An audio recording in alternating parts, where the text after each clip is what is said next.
Pour ces écologistes, préserver la planète nécessite un peu d'indiscipline. Alors ce matin, ils sont passés à l'action.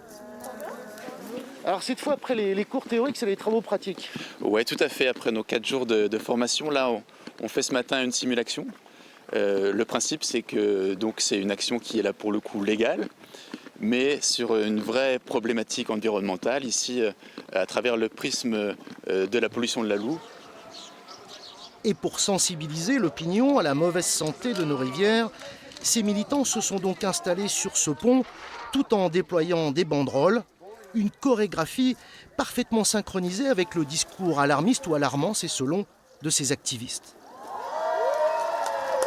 Et si on ne met pas tout de suite les bouchées doubles pour réussir à s'adapter à ce changement, ça va être invivable, ça va être des conflits sociaux, ça va être la guerre pour l'eau.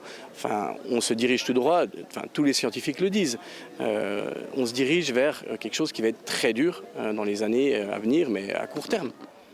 Les cyclistes étaient plutôt chanceux, les automobilistes eux, plutôt patients. On arrête un petit peu juste les automobilistes. En fait, ils n'étaient pas vraiment bloqués par ces manifestants qui n'hésitent d'ailleurs pas à venir en famille.